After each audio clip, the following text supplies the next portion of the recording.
یہاں میں پھر عرض کروں کہ یہ مہینہ اولاً قرآن کا، اس کے ضمن میں روزہ۔ تو قرآن کس کا کلام ہے؟ اللہ کا کلام ہے۔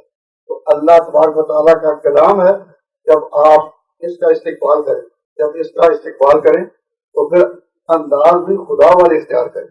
خدا والے اللہ تبارک و تعالیٰ کی صفت کسی بندے میں تو آ نہیں سکتی۔ بندہ واجب الوجود کی صفات میں تو رنگین نہیں ہو سکتا، اس میں رنگا نہیں جاتا، لیکن کچھ وقت کے لیے، کچھ وقت کے لیے کہ اللہ کا یہ کلام جس مہینے میں اترا وہ اللہ کی شان ہے کہ وہ کھانے پینے سے پاک ہے۔ تم بھی کچھ وقت کے لیے نہ کھاؤ نہ پیو۔ روزہ دار روزہ رکھ ہے، نہ پینا ہے، نہ جنسی لذتوں کے قریب جانا ہے۔ یہ ادا، یہ شان خدا، کھانے پینے سے پاک، جنسی لذات سے پاک، لم تکن لہ صاحبہ۔ تو اللہ تبارک و تعالیٰ جل شانہ کی یہ شانیں ہیں، یہ اس کی صفت ہے۔ اپنے اوپر اللہ کی صفت کی جھلک ڈالو، نہ کھاؤ نہ پیو۔ تو روزہ دار جب روزے میں ہو تو اس کو احساس ہو کہ میں ہوں تو بندہ، میں ہوں تو مخلوق، لیکن وہ قدر طاعت بشری اللہ کی صفت اپنے اوپر ڈالے ہوئے ہوں۔ اب نہ کھانا ہے، نہ پینا ہے، نہ جنسی لذتوں کے قریب۔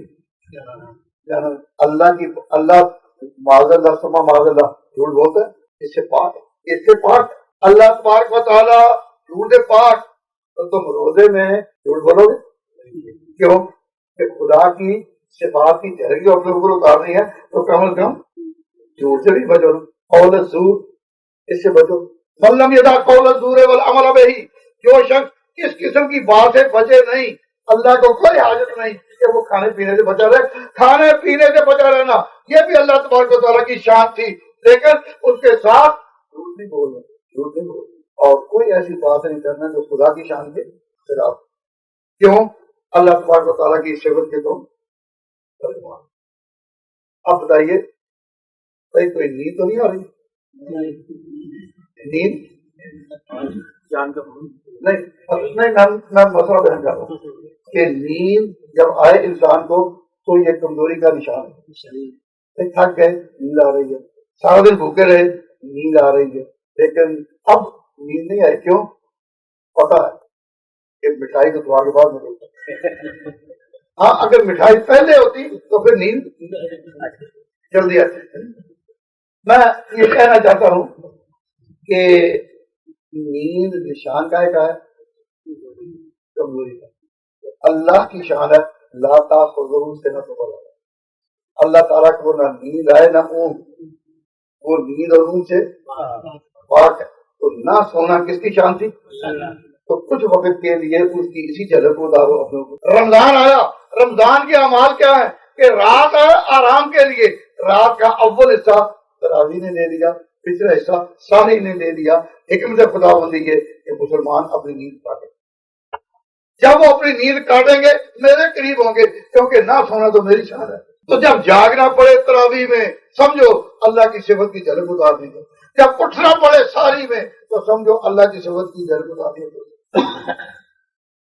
تو بھائی نہ سونا نہ پینا کس کی شان؟ اللہ کی۔ اور رازق کون ہے؟ رازق ہونا کس کی شان ہے؟ اللہ۔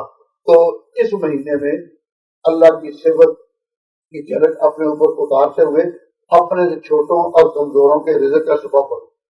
عید کی نماز پڑھو تو صدقۃ الفطر دے کر، عید کی نماز بھی پڑھو تو صدقۃ الفطر دے کر، اور رمضان میں روزے رکھے بھی ہو تو کوئی شخص صاحب توفیق بھی ہو تو تم اس کا روزہ کھلاؤ، وہ اس کا کھلائے۔ کیوں؟ اللہ تبارک و تعالیٰ دینے میں خوش ہوتا ہے۔ رازق ہونا اس کی شان ہے، رازقیت کی صفت جو ہے اس کی جھلک جب آتی ہے بندوں پر تو وہ ایک دوسرے کے لیے رزق کا سامان بھرتے ہیں، چھوٹوں کے لیے بڑے سامان بھرتے ہیں، دوستوں کے لیے دوست۔ اور جب روزے کھولنے کا وقت آتا ہے ایک دوسرے کو روزہ کراتے ہیں، اس لیے نہیں کہ اس کے پاس کھجور نہیں، بلکہ اس لیے کہ خدا خوش ہو کر جب ہوگا۔ تو جو کچھ اللہ کی راہ میں دو، جو کچھ بھائیوں کو دو، جو کچھ ضیافت میں دو، جو کچھ دعوت میں دو، جو غریبوں کو دو، اور رمضان میں جتنا دو، رمضان میں جتنا دو، بلکہ خود بھی جتنا کھاؤ اس کا حساب نہیں۔ سارا سال جو کھاؤ پیو خود بھی اپنی کمائی سے اس کا حساب ہے رمضان کا۔